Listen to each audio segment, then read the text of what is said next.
He just ran into the bar. That was the moment everything changed. What started as a high-speed police chase through Los Angeles took a sharp, terrifying turn, from freeways to foot pursuit, and finally, a tense standoff inside a crowded dive bar. This pursuit started about 10 minutes ago. It was on the east side of the 405 freeway around Van Nuys area. There was a report of a shooting on that area, a person shot in the chest. Unsure whether this is connected, but you are correct. I heard you talking about an armed suspect.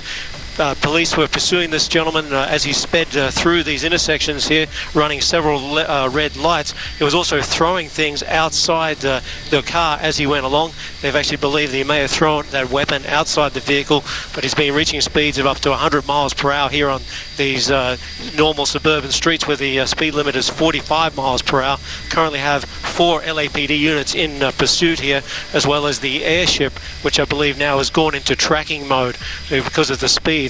One Saturday night, a community found itself face-to-face with danger, locked inside, unsure who was armed and who was hiding in plain sight. This is the story of the Pogo's bar standoff, a chaotic night where speed, fear, and a packed room of unsuspecting patrons collided. It was Saturday night, May 24th, 2025, when the LAPD spotted a suspect allegedly armed with a handgun. The driver took off, speeding recklessly through the San Fernando Valley. At times, the car reached speeds up to 90 miles per hour on surface streets, weaving through traffic. The chase even led officers to a gas station parking lot, where the suspect attempted to evade capture by cutting through the lot's maze of cars. By 10:15 p.m., the driver merged onto the 405 freeway, pushing the speedometer past 100 miles per hour.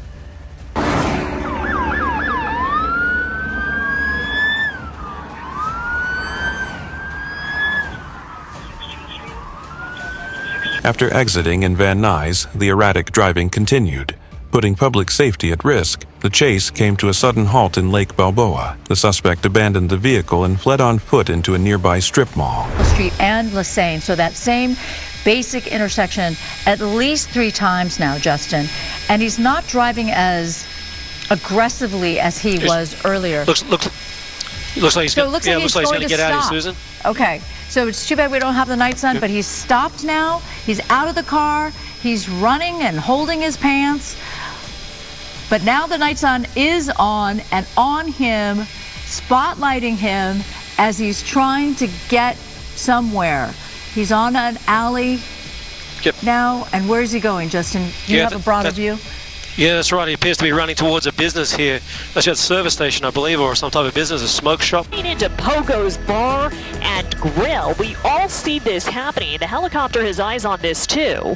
There are people standing out here in the window. I don't know if they realize what's going on. A busy area with a bar, smoke shop, and comic book store. Police quickly responded, setting up a perimeter. Inside Pogo's, it was supposed to be a regular Saturday night. Drinks, music, laughter, but that all changed in seconds. Everyone was just frozen. We didn't know if he was still inside or if he had a gun, one patron recalled. As officers entered the bar with tactical shields raised, the air grew thick with panic. A woman next to me was crying. Someone else dropped to the floor and started praying. Police instructed everyone to stay put. No one in, no one out. The exits were locked down. Bartenders ducked behind the counter. The music had stopped, but the tension kept building. Suspicion is that this driver is armed. So they're going to approach this very carefully, as they do every time, but in particular because they have a sense that this driver may still have a weapon. Yes, we talked about the fact that he opened a window as he was driving away and threw an item out the window, but police never make that decision that that's enough for them. Instead, they're going to think, just in case, that they've got to approach this guy very carefully. After several tense minutes, officers emerged with the suspect in handcuffs. No gunfire, no injuries, just a bar full of shaken people trying to make sense of what had just happened. Susan, we got him. He's coming out the door now. Yep, I just saw a little peek of what I thought was the suspect. Was he there in the door? There, yeah. Yep. There's the suspect, and he's already cuffed, and he's coming out now.